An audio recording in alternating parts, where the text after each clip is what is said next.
scanning, and distractions.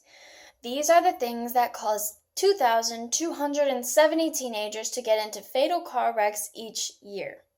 I want you to agree that teenagers in Mississippi need more depth in their driver's education before they are allowed to drive on the roads alone. Everyone here probably has their license, which means you've probably either been in a car accident or you've had a really close call with one. You also probably all have a teenager in your life that you're close to or caring for that will be going into driver's education soon. I have been studying and recording the statistics on teenagers in Mississippi and their driving records for around a year, because last year in my hometown there were 5 fatal car wrecks within a month of each other, and they were all caused by teenagers. I want you to agree that teens should have more depth to their driving education because it will affect their lives and yours too. The way that they drive without the proper knowledge they need makes driving more of a risk and more difficult for you. First, I will tell you just how uneducated teenagers are and what that causes within our state. According to the Children's Hospital's research team, per miles driven, teenagers are 3 times more likely to get into a fatal car wreck than those who are of 20 years of age or older. They say this is due to errors such as scanning, speeding, and distractions. They don't scan for hazards, or they don't scan long enough before they go ahead. They are more prone to speeding, which causes them to lose control of their vehicle going around a curve. And distractions, well, cell phones are a problem for everybody. But for a teenager who is a brand new driver, it is much worse. They're prone to this because in their driver's ed class, it's treated like a social club where you go get food and you can talk on the phone and you can get snacks. They don't pay attention to whoever is driving unless it's themselves, when they should be paying attention to their peer and learning from their mistakes. Teens feel this pressure while they're at school from their friends to be cool or to drive fast. So when one person does drive fast and they don't get in trouble for it with their driver's ed teacher, they think it's fine and that it's cool to drive like that all the time. The only thing that is on someone's mind whenever it's their day to drive is, what am I going to eat today in driver's ed? And then who they can talk to while they're stuck in class but they're off campus. The second thing I want to tell you is how things can be changed to fix this shallow education problem in a driver's ed class. As far as I know, currently in a driver's ed class, from asking current high school students, that nothing has changed since I was in driver's ed.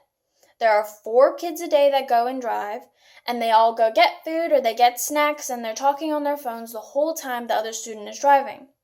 What driver's ed needs to be is set locations that each student has to drive to at least once, and each location needs a set traffic situation to go with it. Something like merging onto the interstate, yielding onto the highway, and crossing an intersection, and other difficult traffic situations like those. If they happen to go to a food place while going through these, that would be fine. But the whole education class does not need to be about food and who I'm going to talk to and gloat that I'm outside of class. If there were tests or even reviews before they went out, that would be better. Much better than just getting a signed piece of paper to take over to the DMV. An actual book review on the encounters that the students are going to have that day while driving before going out would be something else that we could also add to the curriculum. Even kidshealth.org, an organization that records daily and continuously tells people how they should care and teach their children of all ages. They agree with me whenever I say how we should teach teenagers whenever they're learning to drive. Instead of sending students out with just permit knowledge and a teacher who sometimes falls asleep while they're driving, why not give them lists and study guides to go over while they're driving with their parents or even while they're in class? There should also be another teacher available for when the first teacher was not available or when they're sick. There should also be 1 or 2 times when they drive on the weekend, another time while they drive at night, and lastly, another time when they drive in the rain.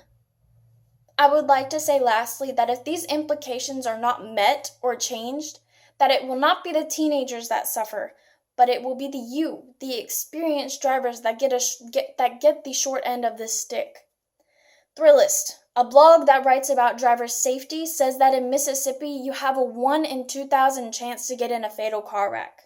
That is not saying that you will be the fatality, but I can guarantee you that if you get into a car wreck with a teenager, that the odds are definitely not in your favor. I don't like having the knowledge I have now about how reckless and how dangerous teenagers drive. I'm sure it makes you uneasy when you think about driving now. When I was in driver's ed, I didn't have any issues with how I drove or how any of this worked.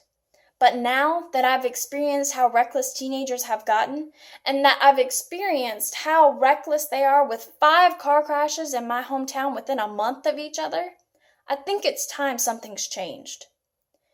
Finally, now that you have an inside view on driver's education in Mississippi's public schools, I hope that you'll be a little more attentive whenever you're teaching your teenager how to drive. I've told you about the wrongs in education and how we can fix them. I personally experienced driver's ed and have been recording on teenagers' driving records since those wrecks happened. And just like you, I've battled them on the highways.